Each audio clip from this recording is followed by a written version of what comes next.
Assalamualaikum warahmatullahi wabarakatuh. Alhamdulillahi rabbil alamin.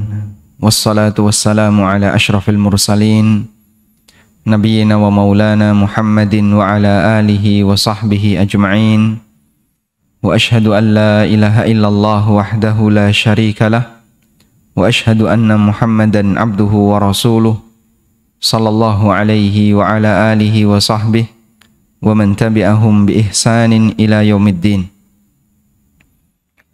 Alhamdulillah, puji syukur kita haturkan kehadirat Allah Subhanahu wa taala di kesempatan pagi hari ini di Masjid Baitur Rahman, Tanjung Pinang, Kebayoran. Pondok Pinang, Kebayoran. Kita bisa belajar bersama dalam rangka untuk saling tanasuh, saling mengingatkan agar seorang muslim bisa tetap terjaga imannya dengan baik. Allah Subhanahu wa taala ingatkan bahwa salah satu di antara penyebab yang membuat orang itu menjadi rugi adalah disebabkan karena fitnah harta. Sehingga Allah melarang kaum muslimin mengalami kondisi di mana mereka terfitnah dengan harta sampai melanggar aturannya. Ya ayyuhalladzina amanu la tulhikum amwalukum wala auladukum an dzikrillah. Wa may yaf'al dzalika fa ulaika humul khasirun. Wahai orang yang beriman, jangan sampai harta kalian dan anak kalian melalaikan kalian dari zikrullah. Wa ulaika humul khasirun, dan mereka adalah orang-orang yang rugi. Tadi dibaca oleh imam di rakaat yang keberapa? Yang kedua. Mengingatkan kepada kita bahwa salah satu di antara penyebab kerugian seorang muslim adalah dia dilalaikan oleh hartanya. Yang dimaksud dilalaikan oleh hartanya dari zikrullah itu ada dua keadaan. Yang pertama, disebabkan karena kesibukannya terhadap masalah harta, menyebabkan dia lupa salat, lupa zikrullah, lupa mengerjakan kebaikan, sayang kepada hartanya sehingga tidak mau berinfak, dan seterusnya. Sehingga bentuk lalai di sini dari zikrullah, untuk bentuk yang pertama adalah dia tidak mau melaksanakan ketaatan kepada Allah karena saking cintanya kepada harta. Saking sibuknya dengan urusan dunia sampai dia nggak pernah belajar agama. Saking sibuknya dengan urusan dunia sampai sholatnya sering ketinggalan, bahkan kadang tidak dikerjakan, dan seterusnya. Ini makna yang pertama. Makna yang kedua, bahwa harta bisa melalaikan seorang hamba dari zikrullah. Bentuk yang kedua adalah cintanya seseorang kepada harta sampai tidak mengindahkan aturan yang Allah turunkan. Sehingga dia tidak peduli batasan yang halal, batasan yang haram, mana boleh, mana yang tidak boleh, mana harta yang halal dan mana harta yang riba, dia nggak peduli. Bagi dia yang penting dapat untung, dia akan ambil tanpa mempedulikan aturan yang ada di dalamnya. Dan itu termasuk di antara bentuk orang yang lalai dari zikrullah dalam mencari harta. Allah Subhanahu wa taala mensifati para sahabat Nabi sallallahu alaihi wasallam di surat An-Nur ayat 27. Ayat 37. Allah Subhanahu wa taala berfirman, "Rijalun la tulhihim tijaratun wala bai'un an dzikrillah." Para sahabat Nabi SAW adalah sekelompok orang la tulhihim tijaratun wala bai'un an dzikrillah. Perdagangan dan transaksi jual beli tidak melalaikan mereka dari zikrullah. Dan para sahabat dalam melaksanakan aktivitas dunia, mereka tetap selalu ingat untuk beribadah kepada Allah, dan di saat yang sama mereka selalu menyesuaikan diri dengan aturan Allah Ta'ala. Sehingga sekalipun dia butuh harta, tapi tidak sampai menyebabkan dia terjerumus kepada sesuatu yang dilarang oleh syariat. Prinsip ini yang pertama yang perlu kita bangun, sehingga jangan sampai harta yang kita miliki melalaikan kita dari zikrullah. Nah, di kesempatan kali ini, insya Allah yang kita angkat adalah keberadaan harta yang menyebabkan seseorang melalaikan dari zikrullah untuk jenis yang kedua. Karena dia nggak sabar, sehingga dia mencari harta tanpa aturan. Dan itu sangat berbahaya, sebab karakter dunia, sebagaimana kata Ali bin Abi Thalib radhiyallahu anhu, ada dua kemungkinan. Halaluhu yuhasab wa haramuhu yu'adzab. Yang halal dihisab, yang haram diadzab, tidak ada kemungkinan yang ketiga. Sehingga yang halal sekalipun, pemiliknya tidak akan bisa lepas dari hisab. Apalagi ketika dia mendapatkan dengan cara yang haram, maka dia akan diadzab oleh Allah Subhanahu wa taala jika tidak diampuni oleh Allah Subhanahu wa taala. Baik. Jamaah dimuliakan Allah Subhanahu wa taala. Saya awali dengan membacakan sebuah hadis Nabi sallallahu alaihi wasallam. Hadis yang diriwayatkan oleh Bukhari, di mana Rasulullah sallallahu alaihi wasallam menceritakan tentang realita yang dialami oleh umat beliau sallallahu alaihi wasallam di akhir zaman. Nabi sallallahu alaihi wasallam bersabda, "Ya'ti 'alan nasi zamanun la yubalil mar'u ma akhadha minhu aminal halal aminal haram." Akan datang satu zaman di tengah umat manusia di mana orang sudah tidak lagi peduli dari mana dia mencari harta. Apakah dari yang halal aminal haram? Apakah dari yang halal ataukah dari yang haram? Hadis sahih riwayat Bukhari. Dan ini digambarkan oleh Nabi SAW berkaitan dengan realita yang akan terjadi pada umatnya. Hadis semacam ini tidak bisa dijadikan sebagai dalil untuk membenarkan praktek yang haram di masyarakat kita. Karena ada sebagian orang yang punya prinsip seperti ini ya. Di zaman sekarang mas, nyari yang haram aja susah, apalagi yang halal. Sehingga dia mempertahankan diri untuk berada di dalam maksiat dalam mencari harta dengan alasan haram itu sudah merebak di mana-mana. Kita tidak mungkin bisa menghindarinya. Karena bagian dari realita akhir zaman bahwa orang itu ketika mencari harta tidak lagi peduli aturan. Apakah dia cari yang halal ataukah cari yang haram? Baik, alasan semacam ini tidak benar. Karena hadis ini disampaikan oleh Nabi SAW bentuknya adalah menceritakan realita, bukan membenarkan realita. Menceritakan realita di akhir zaman, dan itu bagian dari tanda akhir zaman. Karena semakin jauh dari zaman nubuwah, maka manusia semakin jauh dari aturan. Jumlah manusia semakin banyak, kemudian manusia semakin jauh dari wahyu Allah, jarang di antara mereka yang belajar, maka terjadilah pelanggaran yang lebih besar dibandingkan yang terjadi di masa silam. Sehingga semakin jauh dari zaman kenabian, potensi manusia untuk bermaksiat semakin besar atau semakin kecil? Semakin besar. Karena itu Rasulullah SAW menyebutkan, aneka realita di akhir zaman.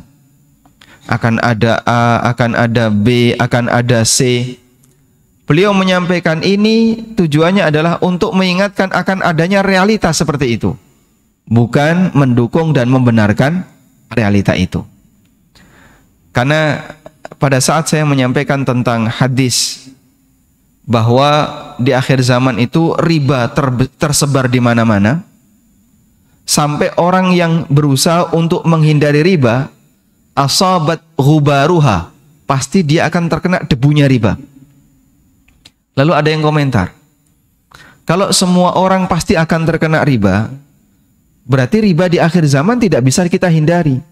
Kita jawab, betul. Oleh karena itu, maka kerja di tempat riba tidak dilarang, karena tidak bisa dihindari. Ini kesimpulan yang salah atau benar, Pak? Salah.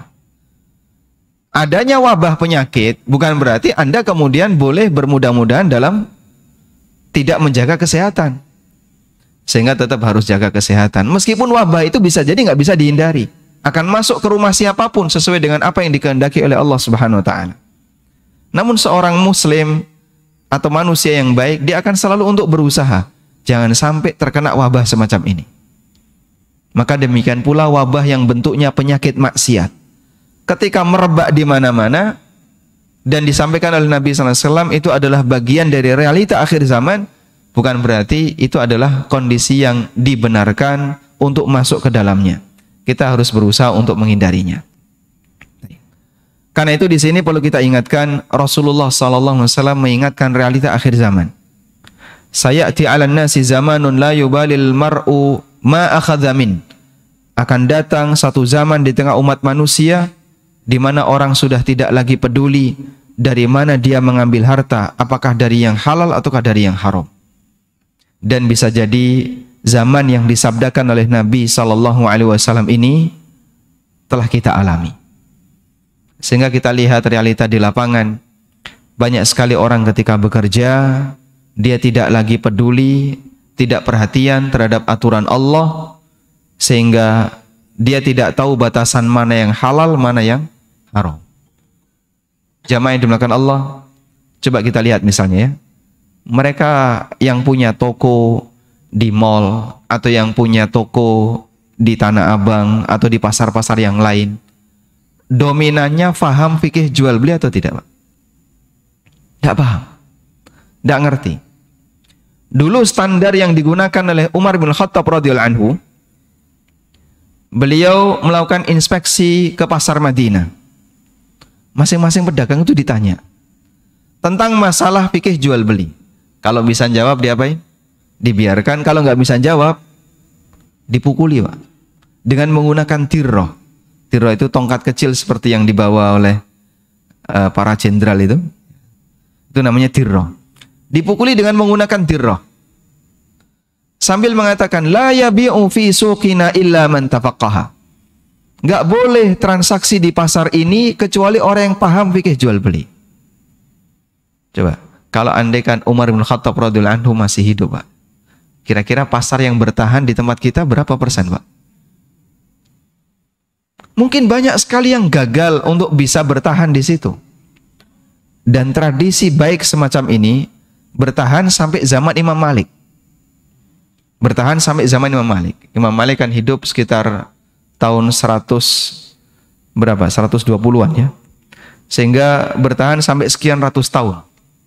Dari zaman Umar bin Khattab radhiyallahu anhu sampai zaman Imam Malik. Maka ini menunjukkan bahwasanya tradisi baik semacam ini dipertahankan oleh orang-orang saleh di masa silam. Standar bahwa sebuah pasar yang ideal, pelakunya harus orang yang paham tentang aturan. Karena kalau tidak, kata Umar bin Khattab radhiyallahu anhu, wa illa akala riba sya'a am aba. Kalau nggak paham tentang aturan, orang itu akan makan riba sadar maupun tidak sadar. Pelanggaran terjadi karena orang tidak ngerti aturan. Maka jika di zaman sekarang kita perhatikan suasana di pasar, banyak sekali orang yang nggak ngerti tentang aturan, bagaimana batasan jual beli yang benar, bagaimana batasan transaksi yang benar, riba itu apa dia nggak ngerti. Wajar saja jika kemudian banyak terjadi praktek pelanggaran di masyarakat sebab mereka tidak mengerti aturannya. Tayyib. Terlebih lagi jamaah dimulakan Allah Ta'ala, posisi harta bagi umat Muhammad sallallahu alaihi wasallam adalah fitnah terbesar, ujian terbesar. Posisi harta bagi umat Muhammad sallallahu alaihi wasallam adalah ujian terbesar. Rasulullah sallallahu alaihi wasallam bersabda dalam hadis dari Ka'ab bin Iyad, dari sahabat Ka'ab bin Iyad, Nabi sallallahu alaihi wasallam bersabda, "Inna likulli ummatin fitnah wa fitnatu ummati al-mal." Masing-masing umat itu punya potensi fitnah, dan potensi fitnah umatku diletakkan oleh Allah pada harta. Masing-masing umat punya potensi fitnah, sementara fitnah umatku diletakkan oleh Allah Subhanahu wa taala pada harta. Ada banyak sekali umat di masa silam yang mereka dibinasakan oleh Allah disebabkan fitnah yang melanda pada mereka. Fitnah yang dimaksud ini apa, Pak? Ujian yang menyebabkan iman seorang hamba jadi turun. Kaum Tsamud, mereka orang yang gagah-gagah, gede fisiknya. Dengan keberadaan fisik yang demikian besar itu menyebabkan mereka bertindak sombong. Allah Subhanahu wa ta'ala, kaum Ad, bukan kaum Tsamud, kaum Ad. Allah Ta'ala berfirman, wa amma 'adun fastakbaru fil ardi bighairil haqqi wa qalu man asyaddu minna quwwah. Adapun kaum Ad, mereka bersikap sombong di muka bumi dan mereka mengatakan, siapakah orang yang lebih kuat dibandingkan kami? Sehingga mereka terfitnah dengan kekuatan fisiknya sampai tidak mau beriman kepada sang nabi. Bani Israel terfitnah dengan apa? Pertama kali fitnahnya Bani Israel apa, Pak? Wanita. Inna awwala fitnati Bani Israel kanat fin nisa. Fitnah pertama yang melanda Bani Israel adalah terjadi pada wanita. Disebabkan karena mereka tidak bisa menjaga wanitanya, sehingga mereka itu binasa karena maksiat yang merajalela. Awalnya adalah fitnah wanita. Sedangkan umat Muhammad sallallahu alaihi wasallam fitnah itu diletakkan pada harta. Maka kewaspadaan kita dalam masalah harta seharusnya lebih besar, sebab inilah sumber kebinasaan yang terjadi di tengah umat Muhammad sallallahu alaihi wasallam. Tayyib. Selanjutnya, lalu apa yang bisa kita lakukan untuk membangun prinsip kesabaran dalam masalah ujian harta? Pertama, yang perlu kita lakukan untuk membangun prinsip kesabaran dalam masalah ujian harta adalah menyadari akan ada akhirat. Dan semua yang kita alami pasti akan dihisab. Properti yang kita miliki pasti akan dihisab oleh Allah Ta'ala. Karena karakter harta sebagaimana yang tadi kita sampaikan, halaluhu yuhasab wa haramuhu yu'adzab. Yang halal dihisab, yang haram diazab. Keyakinan semacam ini perlu untuk kita bangun dan jadikan sebagai pondasi. Karena seorang mukmin ketika ingat akhirat, dia akan lebih hati-hati. Ada enggak, Pak, orang yang misalnya mengambil harta orang lain tapi dia merasa aman ketika di dunia? Banyak.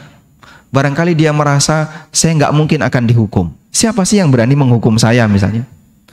Sehingga dia ngumpulin harta dalam jumlah yang banyak padahal itu bukan haknya, sampai melanggar undang-undang negara sekalipun, tapi dia merasa aman. Karena mungkin dia bisa mempermainkan hukum dan seterusnya. Itu ketika di dunia. Tapi ingat, hidup tidak sekali, akan ada kehidupan yang kedua di mana kita akan menghadap Allah dan semua yang kita punya pasti akan dihisab. Dalam salah satu instansi saya pernah diundang. Dan prinsip ini saya sampaikan. Barangkali di antara jamaah Bapak Ibu ada yang korupsi gak ketahuan sampai mati. Ada yang mengambil harta orang lain sampai mati gak ada satupun yang bisa menangkap. Tapi ingat, hidup tidak sekali. Anda bisa jadi aman karena waktu korupsi gak kena CCTV, Pak. Yang dipilih di mana? Saat penerimaan uang, mungkin dia berada di warung kopi, mungkin dia berada di kafe, menghindari suasana yang bisa dipandang. Tapi ingat, hidup tidak sekali. Anda aman di dunia, ada pengawas yang tidak pernah lupa, Allah Subhanahu wa Ta'ala. Alhamdulillah, membangun prinsip semacam ini lebih kuat menyadarkan seorang hamba daripada hanya sebatas ditakut-takuti dengan undang-undang. Karena seperti itu cara pendidikan Allah Subhanahu wa Ta'ala. Pendidikan yang digunakan oleh Al-Quran, pertama kali yang dilakukan adalah membangun pondasi sadar akhirat. Coba kita lihat firman Allah Ta'ala di surat Al-Mutaffifin. Allah Ta'ala berfirman, Wailun lil mutaffifin. Celakalah manusia yang punya karakter tatfif. Perbuatannya tatfif, pelakunya disebut mutaffif. Siapakah orang seperti ini? Allah jelaskan di lanjutan ayat. Alladzina idza ktalu 'alan nasi yastawfun. Mereka adalah manusia yang ketika membeli mintanya dipenuhi. Kita kalau pakai timbangan cucuk manuk itu Pak ya. Kalau kita beli, Pak, kalau bisa jelek, diangeti Pak, ditambahi Pak. Karakter kita kalau beli seperti itu. Sebaliknya, wa idza kaluhum aw wazanuhum yukhsirun. Tapi kalau dia menjual, semangatnya mengurangi.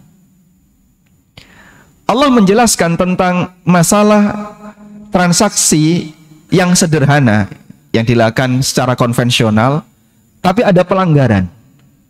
Ketika Allah menjelaskan ini, coba kita lihat di lanjutan ayat. Allah tidak ingatkan, awas hati-hati ya, hartamu nggak berkah.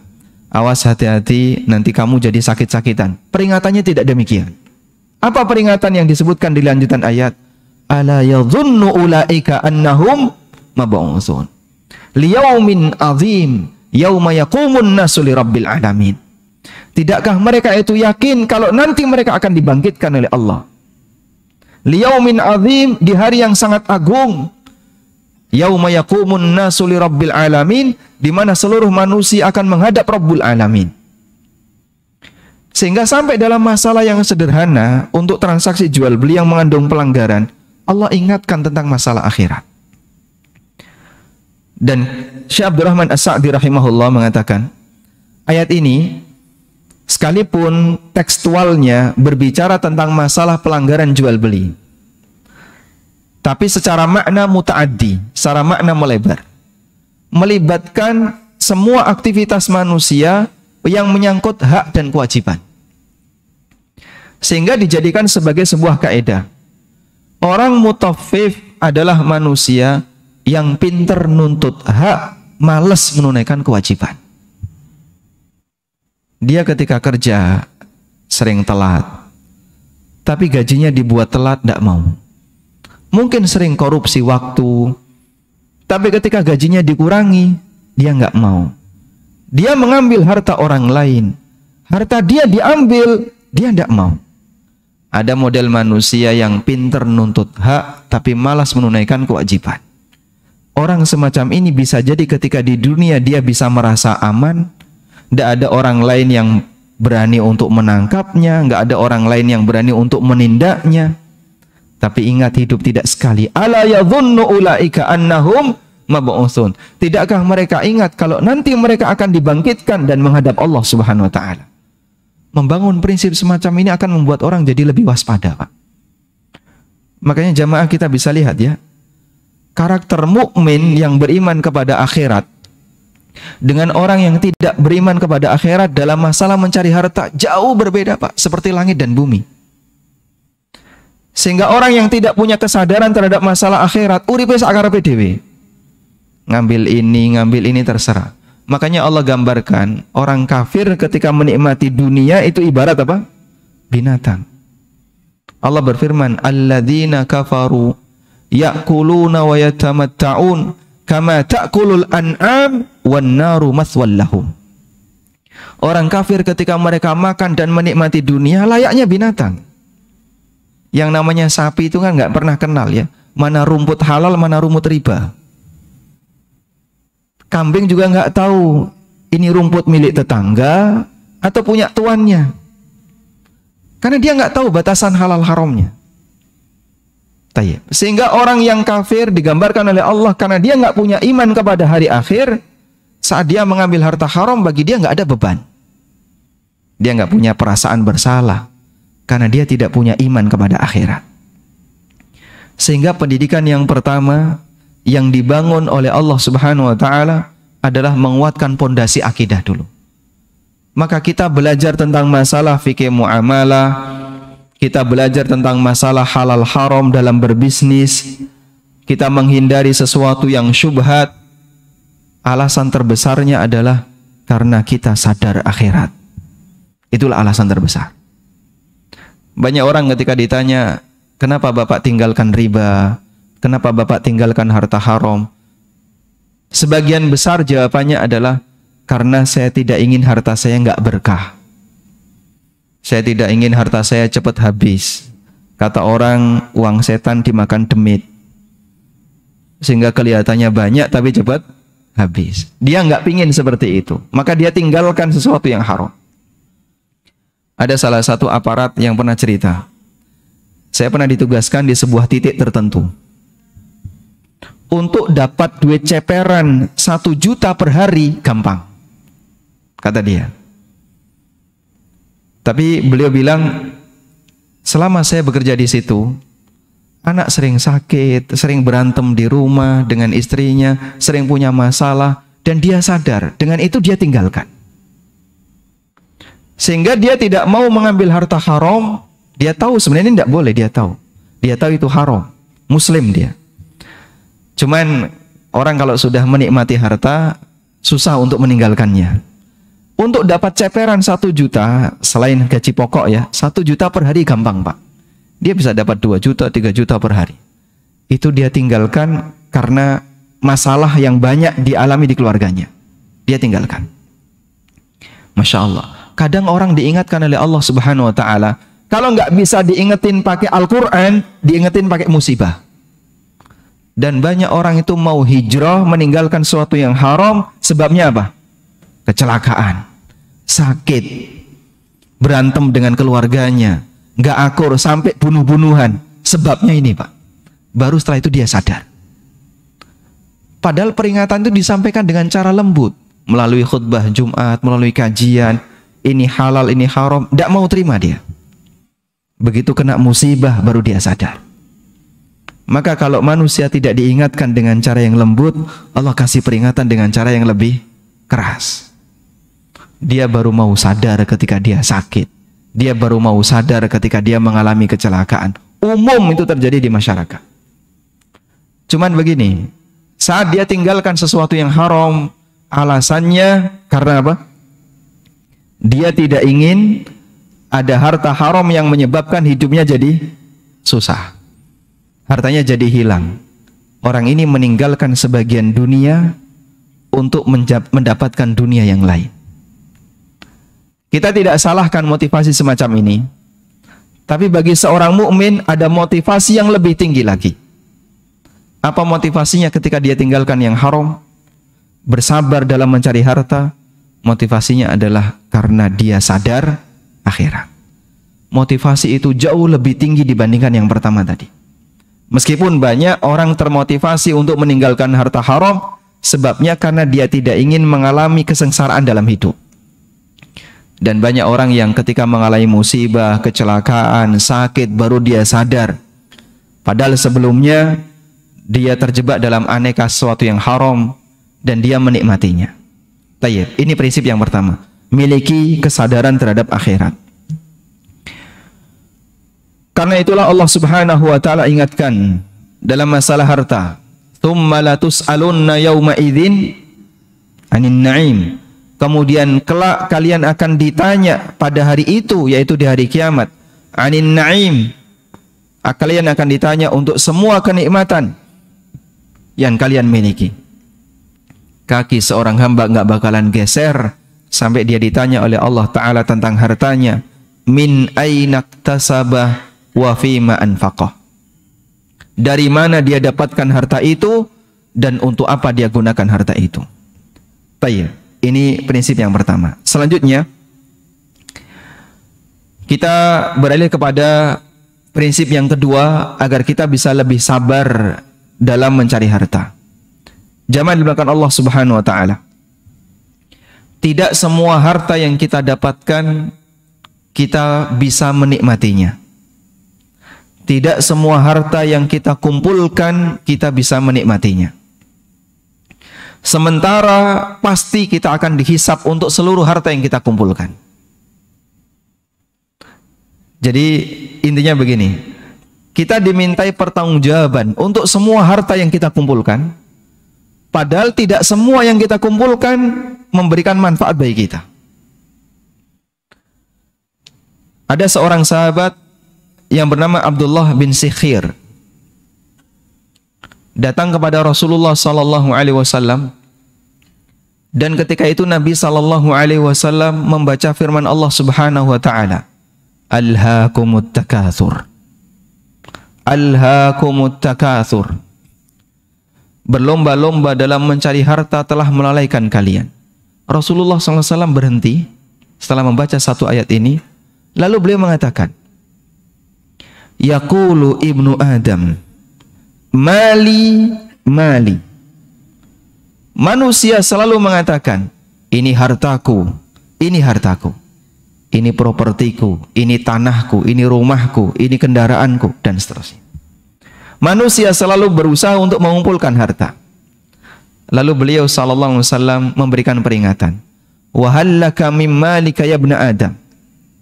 Hakikat dari hartamu itu wahai manusia hanya ada 3 kemungkinan. Wa hallaka mim malika ya ibnu Adam illa ma akalta fa afnaita. Hakikat dari hartamu itu wahai manusia hanya ada 3 kemungkinan. Yang pertama, apa yang kau makan sampai habis. Wa ma labista fa ablaita. Apa yang kau gunakan sampai rusak. Wa ma tasaddaqta fa amdaita. Dan apa yang kau sedekahkan sehingga abadi di hari kiamat. Sementara apa yang kau kumpulkan belum tentu menjadi hartamu. Tayyib. Kita punya uang ya. Antara uang yang kita simpan dengan yang kita sedekahkan, biasanya banyak mana, Pak? Biasanya banyak mana, Pak? Banyak yang kita simpan. Sehingga antara uang yang kita simpan dengan yang kita pakai untuk kebutuhan sehari-hari, lebih banyak yang kita simpan. Dan sepanjang itu kita simpan, apakah memberi manfaat bagi kita? Tidak, karena cuma disimpan, Pak. Bentuknya uang, disimpan. Berarti tidak melayani kita. Pakaian misalnya. Kita punya beberapa pakaian. Yang itu kita gunakan sehari-hari. Kotor, ganti, cuci, kotor, ganti, cuci. Mutar seperti itu dalam sepekan. Kira-kira berapa baju? 7? Berarti sehari ganti ya? Baik, kurang lebih 7. Dengan yang tumpuan di lemari banyak mana, Pak? Banyak mana? Yang numpuk itu, Pak. Tumpuan pakaian yang enggak kita gunakan itu berarti harta kita, tapi tidak melayani kita. Sehingga kadang orang itu punya barang di gudang itu Masya Allah banyak sekali. Ada motor bekas, ada sepeda bekas, ada apa lagi. Numpuk itu, ditumpuk, Pak. Sepanjang kita tumpuk itu berarti dia tidak melayani kita. Dan harta itu kita akan dihisap. Meskipun belum tentu kita memanfaatkannya. Anda terbebani dengan sesuatu yang nanti harus dipertanggungjawabkan di akhirat, padahal kita tidak bisa mendapatkan manfaatnya. Kadang ada orang ya, sudah berusia 60 ke atas, pensiun, tapi semangat untuk nyari harta, berhenti nggak? Berhenti atau tidak? Makin semangat, Masya Allah. Tetap semangat. Dia di usia seperti itu, ketika mencari harta, dalam pikirannya apa, Pak? Saya ingin meninggalkan sesuatu untuk anak saya, untuk cucu saya, sampai yang dipikirkan untuk orang lain. Dia berjuang nyari harta, yang dipikirkan bukan dia, yang dipikirkan orang lain. Belum lagi ya, ketika dia tidak bisa memanfaatkannya secara maksimal. Sadar usia, kemampuan menikmati harta itu turun.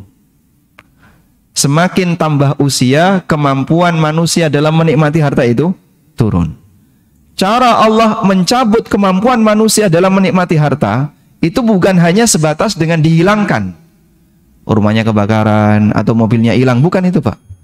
Salah satu di antara cara Allah dalam mencabut kemampuan manusia untuk menikmati hartanya adalah diturunkan kemampuan dia dalam menikmatinya. Pak, ini sudah mulai pantangan, Pak ya. Yang dulu Bapak masih berani sate 10 tusuk, sekarang ngicipi 1 sudah cekot-cekot.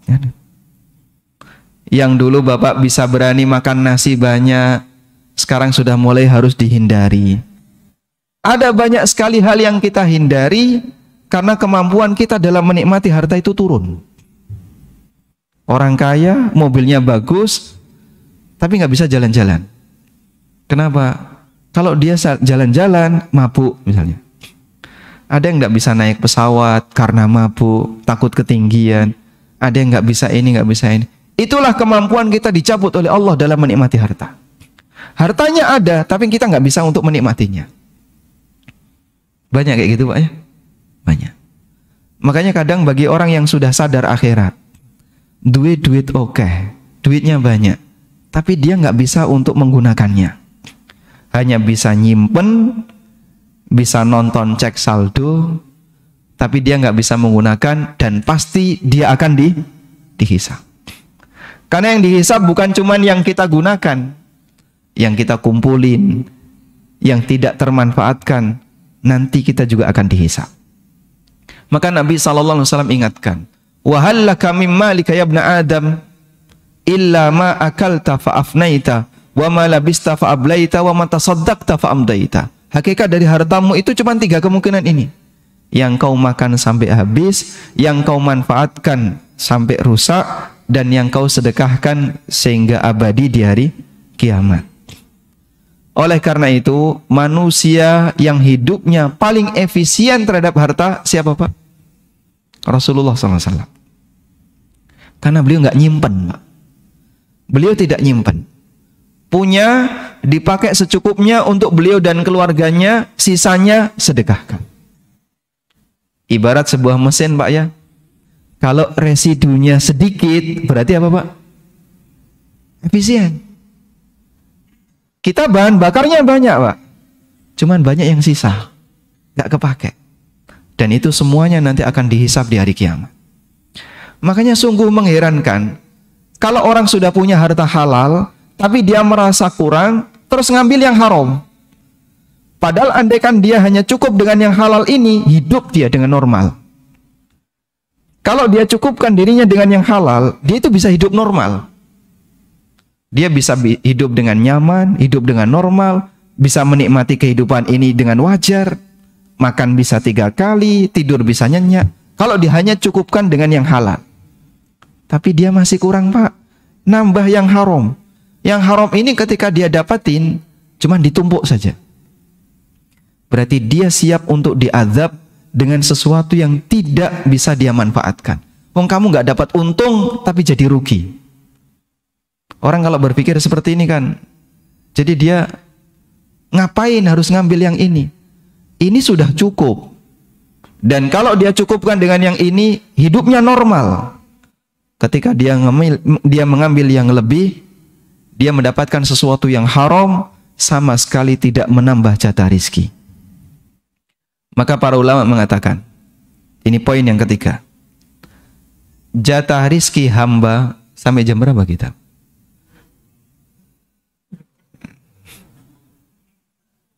Masya Allah. Anda belum sarapan Pak.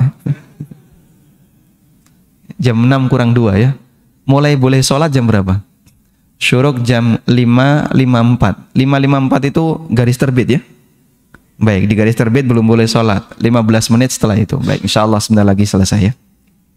Nah, prinsip yang ketiga, jatah rizki hamba itu sudah ditetapkan. Jatah rizki hamba sudah ditetapkan. Nabi SAW bersabda, Inna ruhal kudus qad nafatha fi raw'i. Roh Kudus membisikkan dalam batinku, innahu lan tamuta nafsun hatta tastawfiya rizqaha. Tidak ada satupun jiwa yang mati sampai dia menghabiskan seluruh jatah rizkinya. Sehingga hadis ini dalil, semiskin apapun hamba tidak akan mati sampai jatah rizkinya habis. Sebaliknya, sekaya apapun manusia, dia tidak akan mampu untuk menikmati yang lebih dari jatah rizkinya. Yang pertama kita paham, Orang miskin nggak bakalan mati selama jatah rizkinya ada. Insya Allah kita paham ya. Terus yang dimaksud sekaya apapun manusia dia tidak akan mampu melampaui jatah rizkinya itu bagaimana maksudnya? Ada orang punya banyak harta, tapi harta itu tidak melayani dirinya. Tidak dia makan, tidak dia manfaatkan. Cuman disimpan. Disimpan itu bukan jatah rizkinya. Sehingga bapak bisa saja menghadirkan aneka makanan. Satu meja penuh. Tapi yang boleh dimakan cuman sedikit nasi dan sedikit sayur. Sisanya Pak bukan jatah rizki. Ini yang kita makan itulah jatah rizki kita yang sebenarnya. Dipahami ya Pak? Sehingga jatah rizki itu bukan yang kita miliki, tapi apa yang melayani hidup kita. Masya Allah. Maka sekaya apapun seorang hamba tidak akan mampu melampaui jatah rizkinya. Dia mencari jumlah banyak, tapi tidak semuanya berguna untuk hidupnya. Tidak semua dia manfaatkan. Sehingga sebenarnya yang bermanfaat bagi dirinya itulah rizkinya. Karena itu jamaah yang dimuliakan Allah, kembali kepada tadi, Nabi Muhammad SAW menjadi manusia yang sangat efisien dalam hidupnya. Karena apapun yang diberikan oleh Allah, beliau manfaatkan. Melayani hidup beliau, masih ada sisa disedekahkan. Memang prinsip hidup semacam ini untuk umat beliau sallallahu alaihi wasallam tidak wajib. Tapi untuk Rasulullah sallallahu alaihi wasallam, beliau tidak boleh punya warisan. Nabi sallallahu alaihi wasallam tidak boleh punya warisan. Sebab apa? Bagian dari aturan para nabi, inna ma'syaral anbiya lam yuwarrithu dinaran wala dirhama. Semua nabi tidak boleh meninggalkan warisan dalam bentuk harta. Wa innama warrathul ilma. Namun yang mereka tinggalkan adalah warisan ilmu. Sehingga nabi meninggalkan penjelasan tentang syariat Allah, ilmu. Tapi beliau tidak meninggalkan harta. Semua nabi. Sampai pun nabi yang menjadi raja. Nabi Daud alaihissalam, demikian pula Sulaiman alaihissalam. Ketika beliau meninggal dunia, kerajaannya itu kembali ke umat. Dan tidak dimiliki oleh keturunannya. Tapi Daud Pak, kan jadi raja setelah, Sulaiman jadi raja setelah Daud. Betul. Namun kerajaan Sulaiman bukan warisan Daud. Beliau menjadi raja yang independen dari bapaknya. Makanya kuasa Sulaiman dengan kuasa Daud lebih luas mana? Sulaiman. Sebab beliau kekuasaannya mencakup makhluk yang berakal dan yang tidak berakal. Binatang di bawah kuasa Sulaiman. Dan juga mencakup makhluk yang kelihatan dan yang tidak kelihatan. Siapa? Jin. Yang itu merupakan di bawah Sulaiman. Dan itu atas doa beliau sallallahu alaihi wasallam, Rabbi habli mulkan la yambaghi li ahadin min ba'di. Ya Allah, anugerahkanlah kepadaku kerajaan yang tidak layak untuk dimiliki siapapun setelah aku. Fasakharna lahur rih. Lalu kata Allah Ta'ala, maka aku tundukkan kepada Sulaiman angin. Sehingga angin jadi kendaraannya. Yang kata Allah di ayat yang lain, Guduha syahrun, warawahuha syahrun.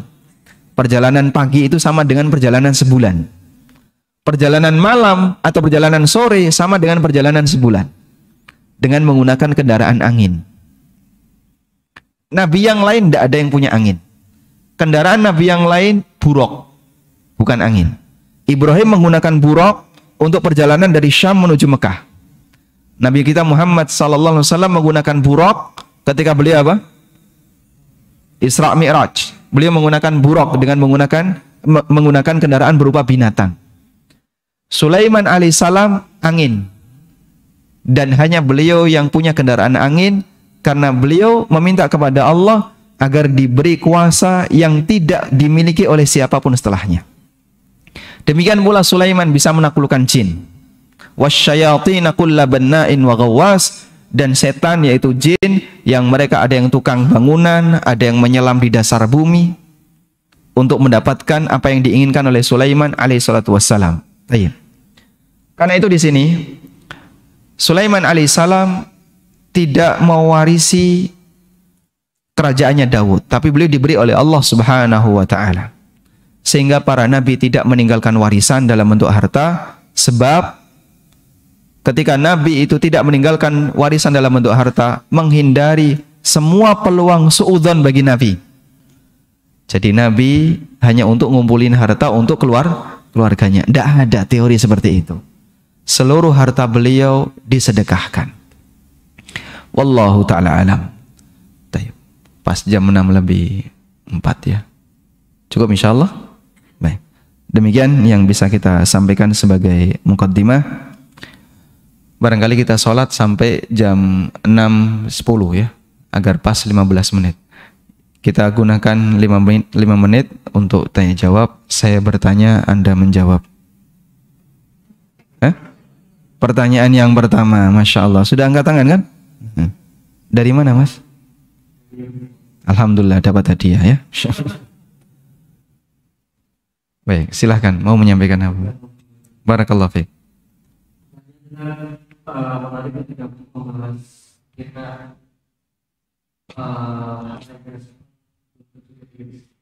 Nah, lalu pertanyaannya bagi saya yang muda ini punya kebutuhan atau punya keinginan seperti punya rumah atau rumah khusus, itu kalau sebenarnya seperti belum tentu jadi kita, tapi kita punya keinginan punya rumah atau punya mau gimana kalau sebenarnya. Masya Allah, baik. Usia berapa? 30 ya. Masih muda apa sudah tua itu? Tergantung pembandingnya ya. Tayyib. Jika ada seorang mukmin yang ingin punya A, punya B, punya C, apakah semacam itu diperbolehkan? Jawabannya boleh. Karena umat Muhammad orang-orang yang menyimpan emas dan perak, kemudian dia tidak sedekahkan, maka nanti akan disetrika di yaumil akhir. Ada dua pendapat sahabat dalam masalah ini. Pendapat pertama mengatakan, mukmin sepeser pun tidak boleh punya simpenan.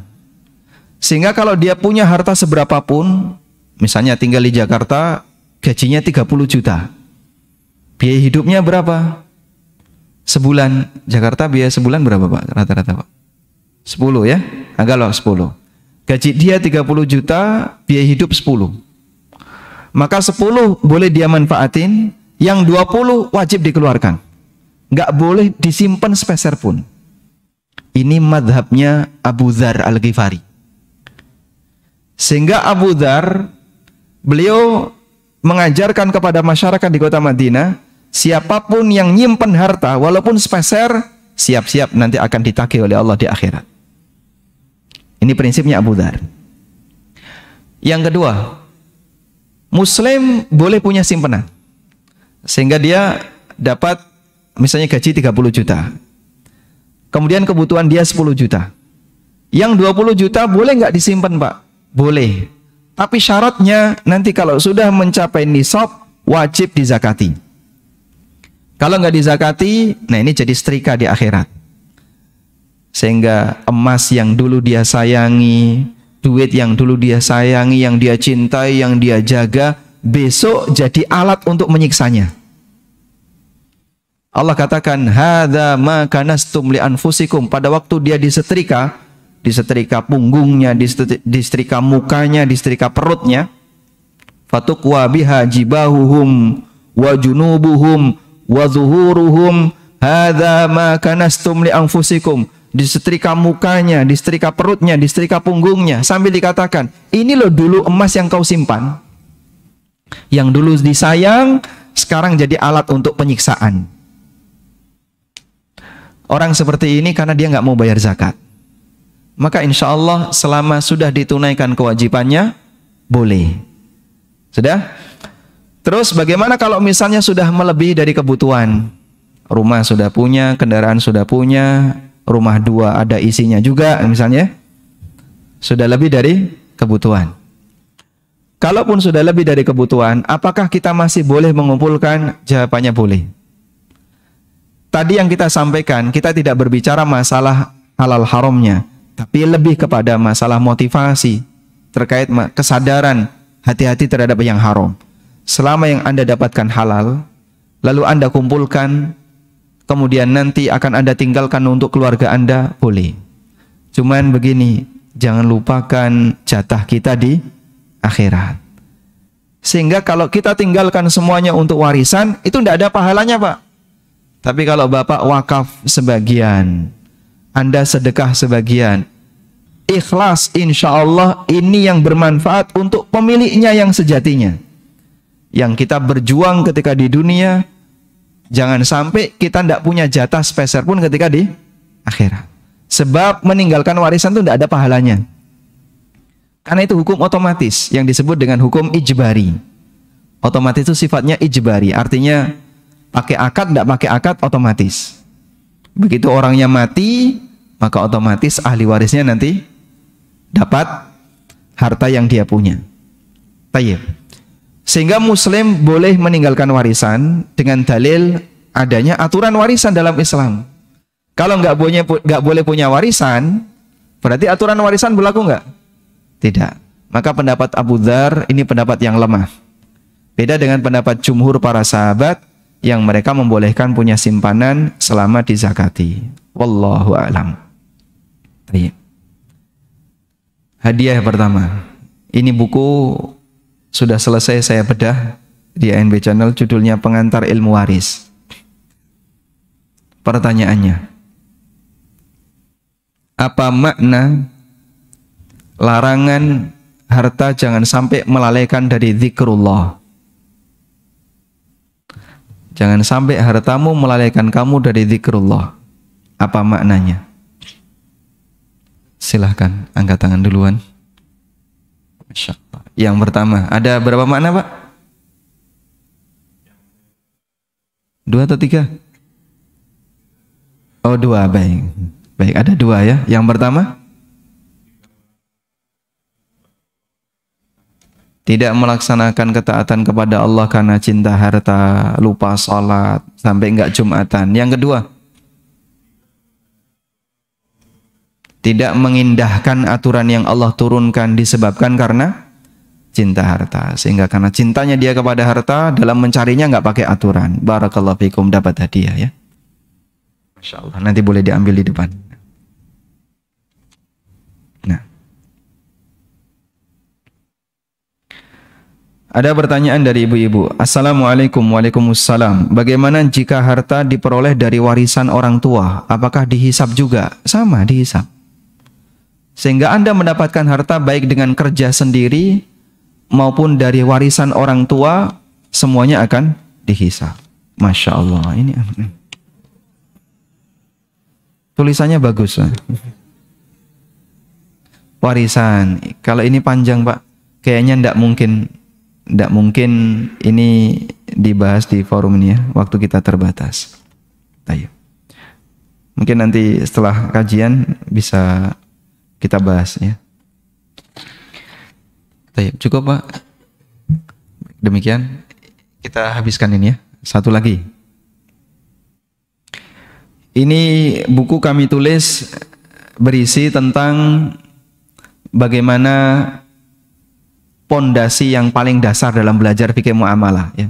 Belajar fikih muamalah dari nol itu kami bahas di buku ini. Pertanyaannya, sebutkan 3 nasihat agar kita lebih bersabar dalam mencari harta. Masya Allah, duluan Pak, silahkan. Yang pertama, sadar akhirat. Sadar akhirat itu bentuknya gimana? Semua akan dihisab, Masya Allah. Masya Allah. Yang kedua, tidak semua harta yang kita miliki kita bisa menang. Masya Allah. Yang ketiga,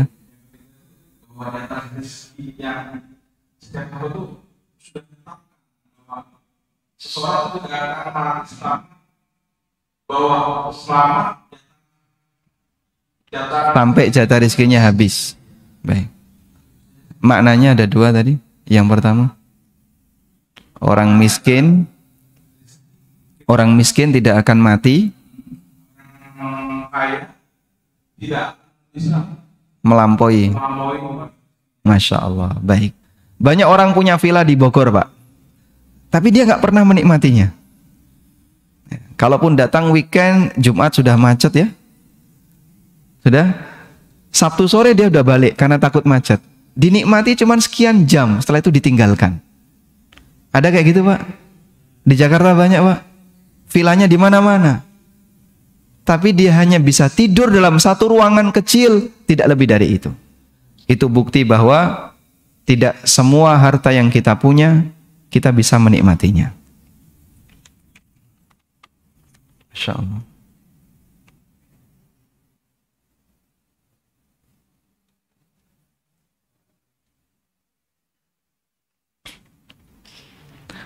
Saya jawab yang kedua aja ya. Bagaimana hukumnya mendapatkan pendanaan dari venture capital yang berupa penyertaan modal atau saham, bukan dari pinjaman? Apakah ini termasuk riba?